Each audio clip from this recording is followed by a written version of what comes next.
All right, how you guys doing? Did you have a nice weekend? No? Why not? You saw the emails. I did everything wrong and I just started over. Wait, I didn't see those. I didn't see an email about having to do everything wrong and start over. What happened? Oh, I just had I did my data wrong. Oh. And so I had it took me so long and I did all the figures and I emailed you and you told me the right way and I was like, oh my god, it makes so much more sense why it was so hard. And so it was easy once I redid it, but I spent how many hours doing it before because I couldn't understand how to do it. Yeah, now, I can totally empathize. The few papers that I got out of that data, like I said, when we were doing the EEG recording, the way I always make a quip that's why it took me 5 years to test 3 people. Well, yeah, I didn't get significant results. I was like, I'm leaving it. I was like, I don't even know what which is perfectly fine. But I totally empathize because, I've done it 1,000 times where you get somewhere and you're like, oh, I forgot to press this one line of code. But then you get to the same point thereafter where you're like, okay, I have to redo it. This stinks. But it actually zips through really quick, and you work through it, and then it actually helps learn a little bit good. And it's frustrating as I'll get out though. I'm with you on it, 100%. Almost done though. Absolutely, 100%. So, yeah. Yeah, I didn't find any significant either. So I was like, and I thought I did something wrong because I'm like, hey, look at running an ANOVA. I was like, because I have SPSS. Yeah. Let me try that. I was like, this seems faster. As opposed to a t-test? Yeah, and then I was like, oh my god, I was like, why is this number, why is the F so big? Because it's not significant. I was like, I know, I was like, oh my god, I was like, did I do something wrong? And then I ran the T-test, and I'm like, oh, never mind, I did it right. I didn't find any significant either. So I was like, okay, that's fine. Right? We were texting each other like, we're so getting significant at this point. Yeah, that's totally fine, right? Yeah. And so, there's bigger issue. Have you guys? I don't know what you guys cover in other classes and research methods in the fields and stuff, but there's big papers that are being written now about this clarion call across science more broadly about bias problems in science, which is one of which is what they call the file drawer problem. You guys heard of that? Basically, it's called experimenter degrees of freedom, and so the idea is that nobody publishes null results because who wants? It's almost like embarrassing, right? Nobody wants to say oh, I found nothing. Yeah. But that's a huge problem that we're stuck by our egos to think that we have to publish something that's significant, because what you end up with, right, is, let's say that you have, right, this sort of body of published findings, right? Whatever is p less than 0.05. Right? Significant. Mm-hmm. But that's all people publish. Only things here. But we're trying to, more broadly speaking, we're trying to understand nature. We're trying to understand the mind, the brain, behavior, right? And so nature is not just this. Nature is everything among here, right? And this is just a fraction of what's significant and what we find. So we're biasing the field because all we're finding, all that the field knows about, when you do your literature reviews, all you know about is times when people found that things worked. You don't know all the other times that they found stuff that didn't work. But aren't they both equally as informative? Mm-hmm. Right? It's like, again, I like the Christopher Columbus analogy because it's easy to think about exploration and discovery. And so if you're trying to sail your ship on your next voyage, right? You might just be trying to find the one thing that they say, oh, this is where land is. But if you might spend a voyage sailing from Spain here, right? And you might come over here to a big span of nothingness, of empty water. You run out of food, you run out of water, and you got to sail back to Spain, right? Wouldn't it have been nice to know beforehand that somebody said, oh yeah, we went there, didn't find anything. If you're going to set your southeast course on your ship, don't go to this spot because you're going to waste your food and water. That's super helpful and super important, right? So the field of science, we don't do that. It's a big problem. That's why I encourage you guys, hey, null results, awesome, perfectly good. Because it's really, first of all, it doesn't change the learning element of how do I learn to write papers, how do we learn to interpret findings, how do we learn to write up results sections, because it's the same. So you get the same value, and you also learn the importance of overcoming this bias in the field. And it is important to report null findings, because you can save somebody millions of dollars worth of research work to find something. And this happens all the time. I remember when we were working on, say, even some of the same data that you guys have when we did it during the dissertation, and we'd be looking for this or that or the FM400 here or there in other comparisons. We'd be like, yeah, we just can't see it, or it's hard to find or something. And we'd be talking about that with like another researcher at a conference or something, and they'd be like, oh yeah, no, I mean, we can't find it either. It's just really tough to find. We're like, wait a minute, you publish all this stuff about it, but you have trouble finding it too? And they're like, oh yeah, no, it's a dicey effect. It's very sort of spotty and come and go. And we're like, well, I would have liked to have known that 2.5 years ago when I started this, right? You could have saved me a lot of trouble. And you're like, dagnabbit. A lot of, what did I do wrong? Yeah, and you know, that's federal tax dollars paying for our salaries to do that work for 2 years, to pay for the research to do it. And so reporting null effects is really, really useful and good, and it's totally okay. And sometimes it's frustrating because we want to get that thing, but I know you got significant effects because I got them with you. So you're good, right? What?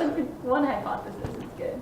That's, The other one I didn't find. Yeah, and I guess that's the better. second one with the hippocampal page. I mean, I guess I kind of trying to argue in discussion. Yeah. It kind of makes more sense, like when I'm looking at false alarms and hippocampus. I kind of was like, maybe I hope I don't find a significant difference. Yeah. And I was like, because I can argue that a little bit based on the eyewitness testimony that, you know what, even with patients with hippocampal damage, they're still able to, like, you know, identify things better than, like, I mean, similarly to individuals that, you know, are perfectly fine. yeah. I was like, which, you know, I argued that, like, yeah, as much as, yes, false memories do occur, we can't, like, underestimate our memory system regardless. Even with patients with hippocampal damage, they didn't show a higher rate of false alarms. Yeah. So I was like, okay, maybe that's a good thing that I didn't. Yeah. Yeah, I mean, So, and when I sway my argument that way, that's a possible explanation. perfectly good. Yeah, because I thought about it. I'm like, oh, maybe, like, it didn't really matter. Like, I mean, not that it didn't matter, but I'm like, okay. I was like, maybe, you know, well, I was thinking back to what you were saying previously to me, like, you know what, like, our memories are sometimes, like, we underestimate it, like, but in actuality, like, it works. So, yeah, I was like, maybe it's not such a bad thing. I find it significant. Cool. Well, I'm glad to hear that generally. I mean, so you might not think that it worked out in your projects. I think that worked out as a beautiful project. Like, you guys are like, oh, I don't know, it was a hard weekend, it didn't really work out. I'm thinking in my mind, I'm like, this is a victorious project, this is really educational, we really learned a bunch of stuff. This is exactly what I was hoping to do and achieve as a quarter-long effort, as a class, as a team. And so I'm thinking, like, yes, like, this is victory, this is perfect. So know that that's all really good stuff, and I'm excited to hear those things. I feel like I've spent, like, it's only been like a week, but I feel like I've spent my whole life just looking at data at this point. Good, good. Also, no, but I'll admit, like, because a couple times, especially this weekend, I ran into a few times where I'm like, okay, that didn't work. Yeah, now where do I look for? Like, Yeah. And I tried clustering some. Yeah. That helped. Awesome. Yeah, it's a nifty little strategy. So I'm glad. Yeah. Now it's just for me trying to put together my figures. Yep. Okay, well, we'll work on that a lot today. Obviously, I'm not here to teach so much today. I'm here more to reach and talk with you guys and work with any issues, be it data, writing, figures. You know, I'm here for you guys today. We'll work on whatever we need to. Looks like we have about half attendance or so that gives me a lot of good access to work with you guys individually, answer your questions, you know, help out with anything else I can do. Try to get, obviously, the papers in by the end of class today. It's sort of our due date. And we'll get you guys all squared away. Don't forget, email those to the course TA, Lindsay. I think you guys all have her email address. And we'll get you guys squared away. And I would, as a last note towards that, I would really encourage you guys to follow the rubric, because that's how you're going to be graded. And so you'll find that the rubric is designed to be generous in supporting your success on the project. And so, you know, we spent a lot of time this whole quarter tuning up a lot of our efforts together in the subjective, intangible elements of writing style, of research data, and getting your papers tuned up to be professional grade quality. And now we'll finish up in terms with the trying to just hit those objective marks on the rubric, which are actually a lot simpler. And hopefully that'll make it easier and help everybody to succeed on the paper. So if you do that, hit that stuff, that's where the points are going to come from. And my goal is that by virtue of that and by virtue of the process that we've engaged in for the last 10 weeks or so, that you guys are going to have a really nice paper and project to submit in that hopefully you're proud of. And certainly I know you've all put a lot of work in. And you might want to throw it out the window right now, but that doesn't mean you might not still also be proud of that effort too. And you should be proud of that effort because it's not a trivial one. What you guys have done in 10 weeks is essentially the equivalent of what my dissertation was. So that's not, I mean, that's dissertation caliber research, publishable, high quality, professional level stuff. And that's something to be really proud of because nobody had a background in that before we rolled in here. It was impossible to. You say you also kind of realize just how like advanced it is when you start trying to explain it to people who aren't behind majors. You're like, oh, you don't know what that is, okay, and then you just go back. Yeah, and you know, I hope you guys can reflect back on, you know, first day of class.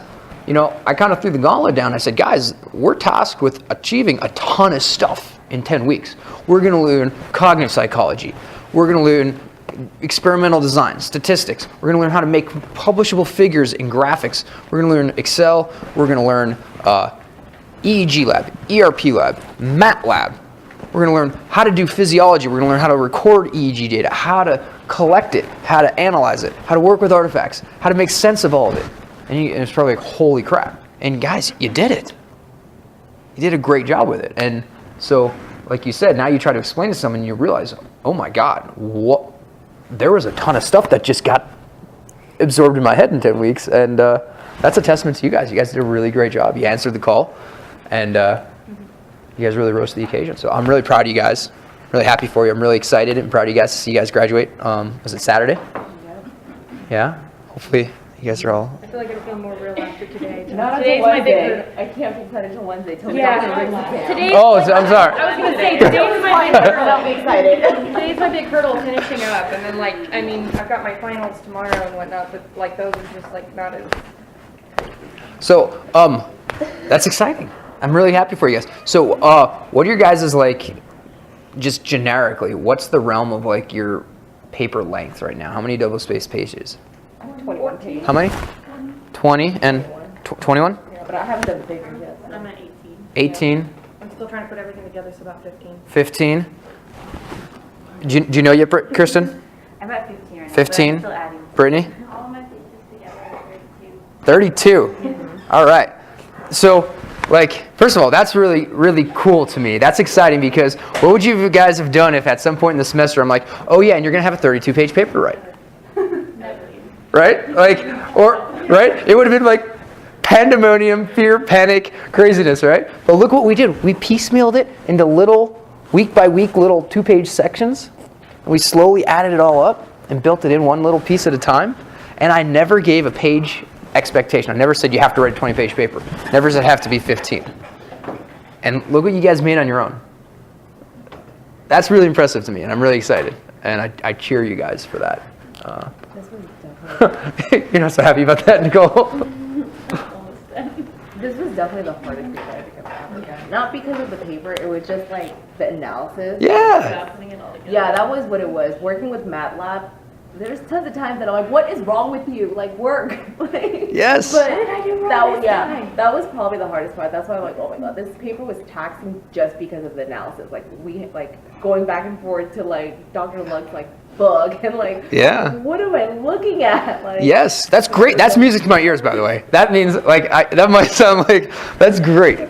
oh my god, yeah, that was, like, because the writing part wasn't so bad. It's like, okay, I can't write until I know what the hell I'm looking at. Yeah. Like, that was hard. Like, I think this past weekend, like, in one day, I spent, like, what, 9 hours typing back and forth. Like, I don't know what I'm finding. Like, it's not working. Yeah.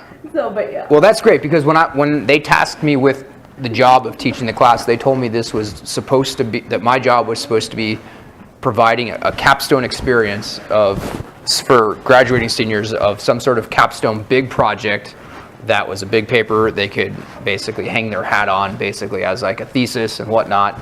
And it sounds like we hit the mark on that, if even reluctantly. But that's really good. And like you said, this might be the biggest, heaviest paper you've written, and now you can graduate with that pride and knowledge and confidence from that. And that's probably beefier than a lot of people's senior honors theses and other things like that. That's not a trivial thing, and I really applaud you guys for that. And I think it's awesome. So I'm excited, and I hope you guys are glad to have it over. In fact, I have no doubt that you will be glad to have it over. And that's really cool. So, like I said, my goal for today was just to kind of walk around and work with you guys individually, help you guys fill in any of those last little gaps that we need, work on those figures if you need it, what have you, and do that. Are your guys' figures working out like we had talked? And you feel like, for me, they're exciting to pull them together and actually see like some really cool, like good graphics and formatting where it actually looks like a really nice professional figure. You guys finding that? Okay, I have fun with that, and I think that's cool. So hopefully you guys get to share in that process. So, anyways, raise your hands if you need me, or just call out, and I'll be walking around, and we'll sort it through. Does that sound pretty good? Okay, cool. Kristen, I know we want to meet, and let me grab a seat here. I'm sorry? Okay, never mind. Hit me. Okay, so basically, so much problem. You're almost there. What do I got? What is it? Okay, so for the data, I did all the 30, but I don't know why I keep having trouble. Okay. Let's just find out what the trouble is. That's okay. Just ask me one thing at a time. We'll just sort it out.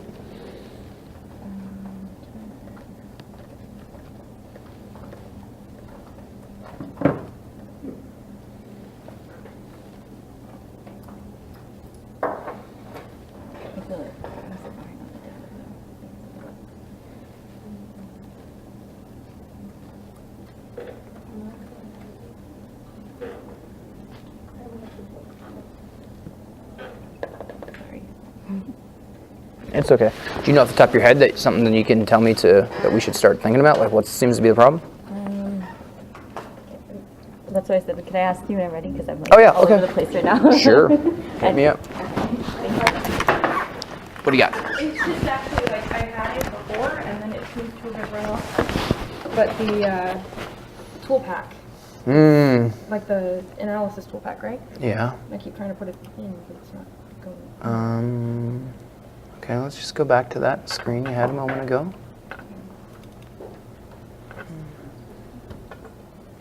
Add-ins. Let me take a quick look here. There we go. Let's just do both of these.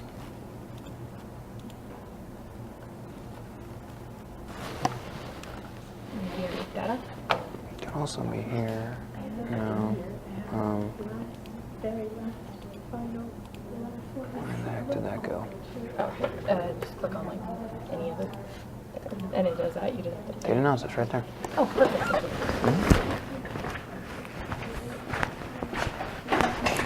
Nicole, did it end up working? Whatever you said that you had to reanalyze? I know you had. Yeah, I had a lot of people email me over the weekend, so I'm confused. I don't remember in my mind who had what fine. problem. I was just like looking at the because I had like the 4 columns instead of the 2, so I was looking at yours. It was fine, but I ended up just doing 1 electrode site, and it like made more sense instead of doing the 2. And then I was confused because I like didn't really want to cluster it because I was just gonna look at explicit memory between the 2. So I just used 1, and I like made a lot more sense with just the 1. Okay, cool. So you Yeah, feel now- on track and comfortable now? Yeah, now I'm just adding like the last minute. I finished Okay. everything. I just need to add to my discussion pretty much. And So then- I'm useless for you now then. Perfect. That's perfect. That's exactly what that's what we call that was the goal of the whole course, get you autonomous and independent so that I'm no longer useful. That's Yeah. perfect. I think this is the best it's gonna get. So. Well, that's terrific. Okay, just let me know if you need more. Okay, thank you. How you ladies doing over here? Anything I can help with? Not really. Not that. Just doing some finishing touches. Are you feeling more confident, Brittany? Yes. Yeah? I'm just so happy. Like, I'm just like, take it. Like, Yeah. I'm very glad to see that big smile. yeah, it's like, it is very completed, but still, I'm just like, just take it at this point. But I'm happy it's done. I'm very glad to see that big smile on your Yeah. face. I'm very proud. You should be. You worked really hard, and you did very well. It was one of the hardest quarters I've ever been in, but it. Good. Yeah. That's a compliment to me. Yeah. That makes me really happy, and I feel like you're getting the most value for your dollar and getting ready for your degree. Yes. So that's really, really good and really impressive. So, anyways, I'm here. I'm around. So if you need anything or want me to look at anything or get some feedback, how are your figures looking? My figures are looking Okay. kind of like this. I have a lot of T-tests. Okay. So can I make a little recommendation? Making them bigger. No, you know, I size find is them hard to okay. read, 'cause- Yeah. but I couldn't make them any bigger. That was the problem. For now, that's actually pretty good. The first thing I was gonna recommend though was spelling out your conditions there rather than our little abbreviations. Okay. However, you can get around that without spelling it out, and here's how you get around it. Okay. In your text, when you're talking about your methods or results, Okay. you're going to use those abbreviations, right? Yeah. Which means that when the first time you use them, according to APA format, you have to define what they You mean. have to spell them out. And as long as you do that first, Mhm. then you can use that like that in the figure. Okay. Yeah, because I was finding that like was Gets the more too you long. write, it was really hard to fit it all in. Yeah. But I have a lot of figures, so that would be why. That's terrific. Yeah, I did almost 16 T-tests. That's why. Good job. Yeah. I like switched it over. Awesome. Okay. Are you doing okay? Yeah, I'm just trying to put the rest of the stuff into my abstract. Okay. If you need me for anything, just let me know. When I put my figures into Word, I couldn't get the font bigger, and I didn't want to go back through and like re-edit everything and then So you're not going to be able to change the font in a figure when you insert it into Word. yeah, but I didn't want to go back through PowerPoint? PowerPoint and do all that because I feel like I made it super big in PowerPoint. You're going to open the PowerPoint file. Let me see. This is what it looks like in Word. So maximize your window. Make this green. And just make it one page view. So just zoom in a little bit closer there. Oh, way too much. No. Just press the plus sign. There you go. Most of that is okay except for the legend and the ERPs. Okay, so just right here. Yeah, I would just change that, and actually what you can do here. Do you have that in PowerPoint? Bring it up, I'll show you a couple tricks. This is gonna be really easy.